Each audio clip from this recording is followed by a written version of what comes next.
Hello बच्चों, स्वागत है आपका गवर्नमेंट एग्जाम्स अड्डा में। बच्चों, आप लोग कैसे हो? एग्ज़ाम की तैयारी हो रही है, रिज़ल्ट का इंतज़ार हो रहा है, क्या कर रहे हो? कमेंट बॉक्स में हमको बता दीजिएगा। अब जैसा कि आपने थंबनेल में देख ही लिया होगा कि बहुत सारे टॉपिक्स पे बात करनी है और टॉपिक्स भी ऐसे ऐसे हैं कि वाह क्या कहने। तो अब कुछ भी आगे नहीं बोलेंगे, डायरेक्ट शुरू करेंगे और वीडियो थोड़ा सा लंबा हो जाएगा। तो अगर आप झेल सकते हो इतनी देर तो देखिएगा, नहीं तो जब मन करे स्किप कर दीजिएगा। आपके पढ़ाई आपके लिए इम्पॉर्टेंट है, उस पर ध्यान दीजिएगा। और ये बातें तो यूं ही होती रहेंगी, बहुत सारी बातें होती रहती हैं। तो आओ बच्चों शुरू करते हैं। सबसे पहली बात तो करेंगे कंटेंट चोर गैंग की। जी हाँ, अभी यूट्यूब पर एक महापुरुष अवतरित हुए हैं कुछ दिन पहले। उसके बाद से उन्होंने रोना शुरू कर दिया कि जितने भी यूट्यूबर हैं, छोटे बड़े सब कुछ, उनका कंटेंट चोरी कर रहे हैं। अब चूंकि मैं भी वीडियोस बनाता हूं, डालता हूं इस पे, तो कहीं ना कहीं मैं भी उसमें शामिल हूं उनके कहने के हिसाब से, क्योंकि जो टॉपिक्स हैं बच्चों सेम है, लगभग आपको पता ही होगा। अब मैंने सोचा कई बार अवॉइड करूं, लगातार पीछे पड़े हैं। जैसे ही कोई वीडियो डालो, बच्चे आ जाते हैं 4 5 7 10, व्हाट्सएप पे मैसेज भेजेंगे, ईमेल, कंटेंट चोरी कर रहे हो। अरे भैया, मैं यूट्यूबर हूं या चोर हूं?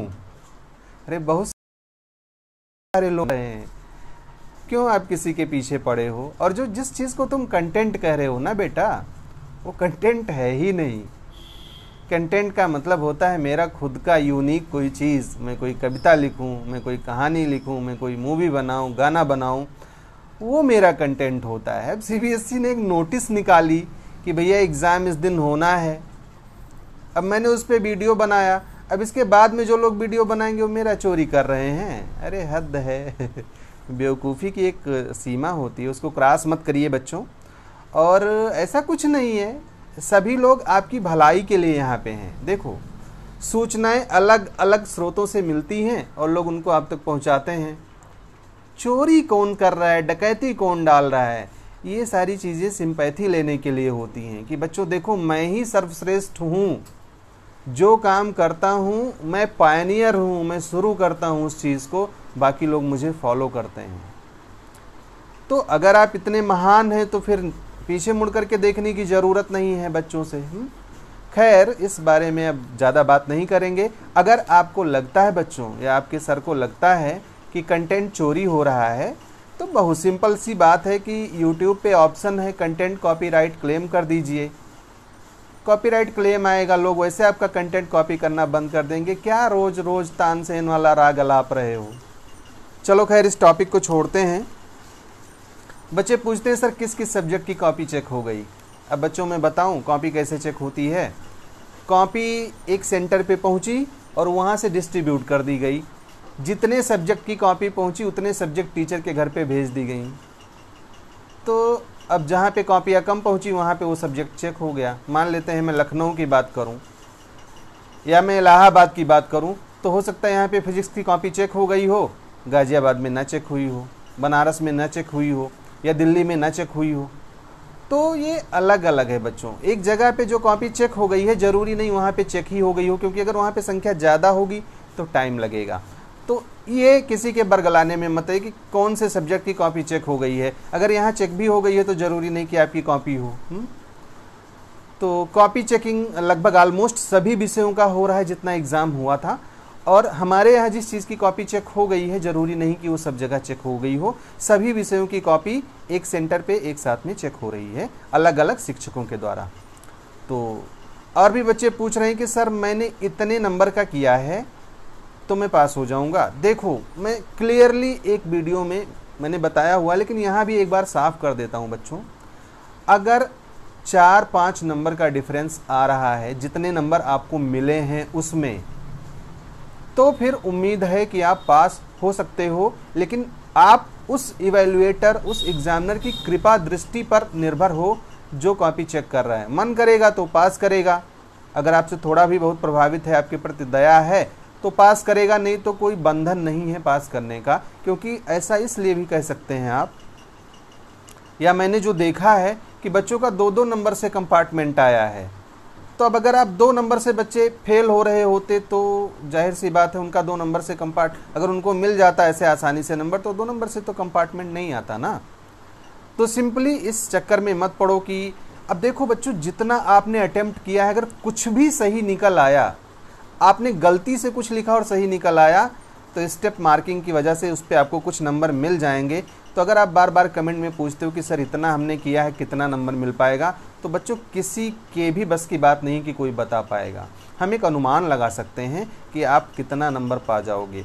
जहाँ तक रही बात कॉपी चेकिंग की, तो कॉपी चेकिंग ईजी ही है, लीनियंट कह सकते हो आप इसको, लेकिन ये भी वैरी करता है बच्चों। बहुत से खड़ूस लोग ऐसे होते हैं जो किसी की नहीं सुनते, उनको स्ट्रिक्टली फॉलो करना है नियम कानून, तो वो तो कुछ नहीं करते। अब उसमें आप कुछ कर भी नहीं सकते हो। कुछ लोग होते हैं जो अभी जब मैं आपको बताऊंगा कि जब मैंने पहली बार कॉपी चेक की तो किस तरीके से कैसा अनुभव रहा और क्या मेरे साथ बीती, तो आप जान पाओगे कि एक एग्जामिनर की दशा और दिशा क्या होती है। तो फिलहाल कॉपी स्टूडेंट फ्रेंडली चेक हो रही है और इसका जो आप देखने को पाओगे अपनी कॉपी में रिफ्लेक्ट करेगा, नंबर भी अच्छे मिलेंगे और उम्मीद करता हूं कि बच्चे भी इस बार ज़्यादा पास होंगे।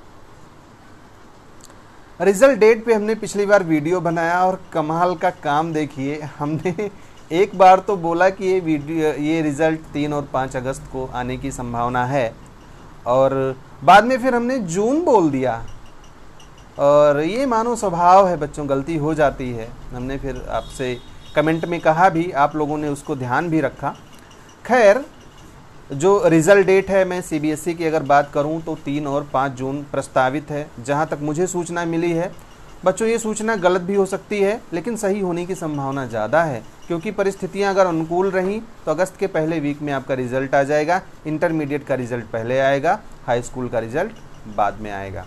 तो ये सूचना रिज़ल्ट डेट के बारे में है। रही बात यूपी बोर्ड एग्ज़ाम की, तो ये 25 से 27 तक आपका रिज़ल्ट आ जाएगा बच्चों। डाउट नेट पर होगा अब आपके सभी मैथ्स, फिजिक्स, केमिस्ट्री और बायोलॉजी डाउट्स का सफाया। बस अपने क्वेश्चन की फोटो खींचे, क्रॉप करें और सबमिट करें। 3 सेकंड के अंदर पाएं उसका वीडियो सॉल्यूशन।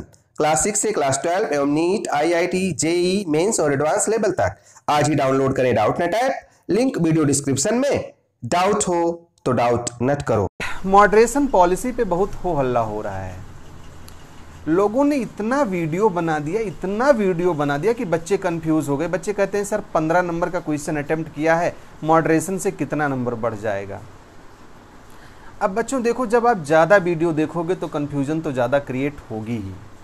मॉडरेशन उन बच्चों के लिए है ही नहीं जिनको कम नंबर मिलता है। बच्चों अगर कोई इकट्ठा कर रहा है, कोई लॉबिंग कर रहा है आपको कि मेरे साथ रहो, मुझे ट्विटर पे फॉलो करो, इंस्टाग्राम पे यहाँ वहाँ फॉलो करो, मैं दबाव बनाऊंगा, शिक्षा मंत्री को लिखूंगा, ऐसा करूंगा वैसा करूंगा, तो ठीक है ये करो, मैं ये नहीं कह रहा हूँ। लेकिन जिन बच्चों के नंबर 80 से कम हैं, 80 मार्क्स से कम आएंगे, उनको कोई फ़ायदा नहीं होता है बच्चों। अब अगर कोई बरगला रहा है तो मैं उसमें क्या कर सकता हूँ आपको। अगर आपके 80 मार्क्स आ गए और संयोग से वो सब्जेक्ट मॉडरेशन पॉलिसी में लग गया, मॉडरेशन में आ गया, तभी उसमें नंबर बढ़ने की संभावना है। और 80 मार्क्स को मैक्सिमम बढ़ा करके 95 किया जाता है। 95 से आपके मार्क्स नहीं बढ़ाए जाएंगे अगर मॉडरेशन से बढ़ रहे हैं तो। अब वैसे आप 100 पा जाओ तब तो वो तो आपका है ही। अब एक बात और बच्चे पूछते हैं कि सर 95 से ज़्यादा क्यों नहीं बढ़ाएंगे। तो बच्चों आपको 80 मार्क्स मिले और कोई बच्चा टॉपर है, कोई पढ़ करके आया है, 96 पाया है, 98 पाया है, और अगर आपको उसके बराबर कर देंगे तो उसके साथ तो अन्याय होगा ना।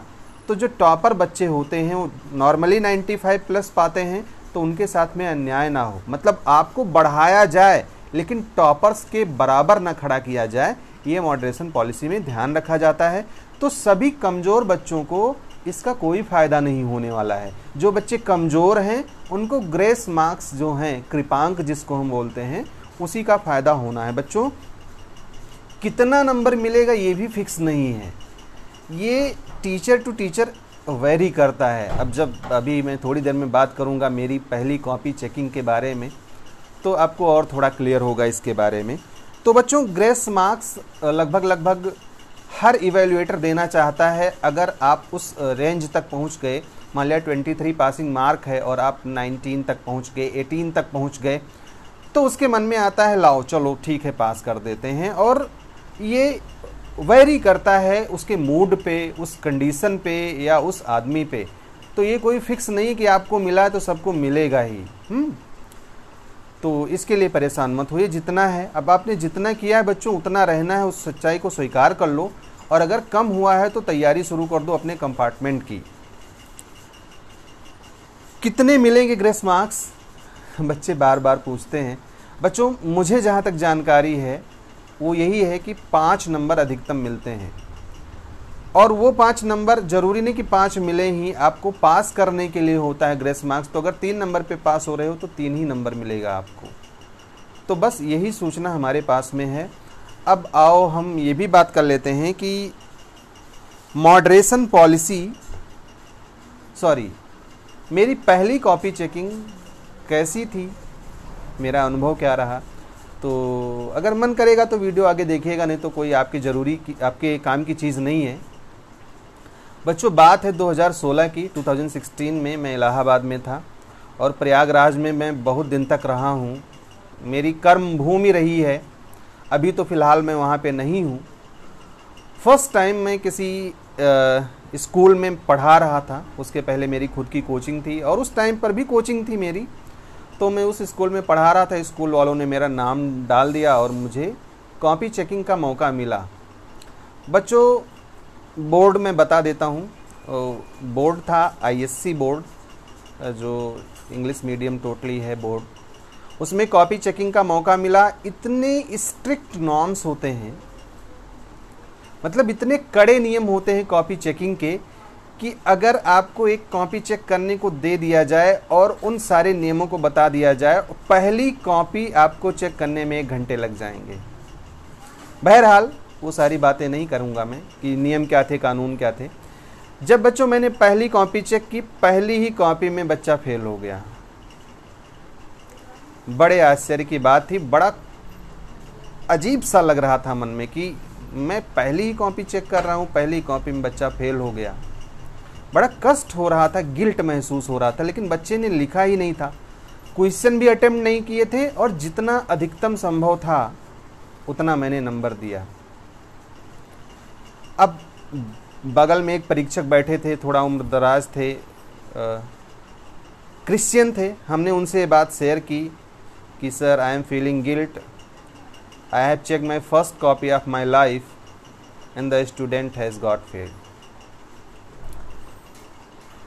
वो भी हमको देख रहे थे, हम भी उनको देख रहे थे। तो उन्होंने कहा कि कैन यू डू समथिंग। तो हमने कहा sir please guide me what can I do. उन्होंने कहा कि ठीक है, इस कॉपी को रहने दो और कॉपीज़ तुम चेक करो, मैं बाद में बताऊंगा। और बाद में उन्होंने कुछ ऐसा बताया और वो लड़का पास हो गया। लड़का था कि लड़की थी मुझे नहीं पता, बट वो पास हो गया। तो पहली कॉपी इस तरीके से हुई। बाद में CBSE बोर्ड की कॉपी चेक करने का मौका मिला 2 साल के बाद में, और उसमें बच्चों मैंने 3 साल तक कॉपी चेक करी CBSE बोर्ड की। और कभी भी जब भी मैं स्कूल से कॉपी चेक करने के लिए जाता था, स्कूल में पहुंचता था या सेंटर पे जाता था, मैं ये मान करके जाता था, प्रण करके जाता था कि आज मैं हर संभव प्रयास करूंगा कि कोई बच्चा फेल ना हो। लेकिन बच्चे फेल होते थे, बच्चे कॉपी में छोड़ करके चले आते हैं। अब जब आप क्वेश्चन छोड़ करके चले आओगे कोई कैसे पास करेगा। लेकिन बच्चों जितनी कॉपी हमको मिली, जितनी बार मिली, नियमों का पालन करते हुए हमने हमेशा ये प्रयास किया कि बच्चों को मैं पास करूं। एक बार मैं बायोलॉजी की कॉपी चेक कर रहा था, इंटरमीडिएट की। एक डायग्राम बना था, बच्चे ने बनाया था, लेबलिंग में गलती होने की वजह से उसको पूरे नंबर नहीं मिल रहे थे और वो बच्चा 2 नंबर से फेल हो रहा था। हमने सेक्शन हेड से बात करी, हमने कहा सर ऐसी ऐसी बात है, बच्चा फेल हो जाएगा। उन्होंने कहा ठीक है, ये कॉपी मुझे दे दो और तुम जाओ। मैंने उनको कॉपी दे दी। उसके बाद में जब मैं चलने लगा, शाम को लाए वो कॉपी रख दिए उसी में। मेरे मन में खलबली सी थी। हमने रोल नंबर बच्चे का नोट कर लिया और बाद में जब रिजल्ट निकला हमने देखा तो लड़का पास था। लड़का था लड़की थी फिर से एक बार मुझे नहीं पता, बट वो पास था। तो बच्चों कोई नहीं चाहता कि आप फेल हों। अब बहुत सारी बातें अंदर की कोई नहीं बता सकता आपको, बट ये पर्सन टू पर्सन वेरी करता है बच्चों। कुछ लोग बहुत बड़े दिल के होते हैं जो नहीं चाहते कि चलो कोई बात नहीं, 2-3 नंबर का बात होता है ना, चल जाता है बच्चों। आपने पिछले सालों में सुना ही होगा दिल्ली में कितनी बड़ी बातें हुई थी कॉपी चेकिंग को लेकर के, मॉडरेशन पॉलिसी को लेकर के। तो ये सब कहीं ना कहीं उसको उस तरफ इंगित करती हैं। तो परेशान मत होइए। पहली कॉपी चेकिंग मेरी बिल्कुल अच्छी नहीं रही, बड़ा मन दुखी था क्योंकि पूरे दिन में मैं 5 कॉपी चेक कर पाया। जितने रूल्स थे बच्चों, अब अगर आप कभी टीचर बनने का मौका आपको मिला और आप कॉपी चेक करने गए, खास करके ICSE या ISC बोर्ड में, तो आपको पता चलेगा CBSE के जो रूल्स हैं या नॉर्म्स हैं वो थोड़े इजी हैं ISC के मुकाबले, और यूपी बोर्ड में तो बिल्कुल इजी हैं। बहुत से टीचर तो पैसा जेब भर भर के ले जाते हैं, पैसा लगाए रहते हैं बच्चे, और शायरी लिखी रहती है, प्रेम पत्र लिखा रहता है, बहुत सारी कानूनी बातें लिखी होती हैं। चलो बच्चों, बहुत सारी बातें हमने आपसे कर ली। तो कैसा लगा वीडियो हमको कमेंट बॉक्स में बताइएगा। हमारी शुभकामनाएं आपके साथ में कि आप सभी लोग पास हो जाओ। लेकिन बच्चों अगर थोड़ा सा भी आपको लगता है ना कि आपका गड़बड़ है मामला, तो तैयारी अभी से शुरू कर देना। अगर फिर भी नहीं समझ में आ रहा है कि कंपार्टमेंट की तैयारी आप कैसे करोगे, तो हमारे बैच से आप जुड़ सकते हो, हमारी टीम है उससे जुड़ सकते हो, गाइडेंस प्राप्त कर सकते हो, और जो हमारे कोर्सेज़ हैं उनको भी आप ले सकते हो। तो फिलहाल हमारी तो शुभकामनाएं यही हैं कि आपको कंपार्टमेंट की ज़रूरत ही ना पड़े, आप सभी लोग बहुत अच्छे नंबरों से पास हों, और एक डिब्बा मिठाई का हमें भी मिले आप लोगों की तरफ से। All the best, may God bless you. Thank you for watching this video.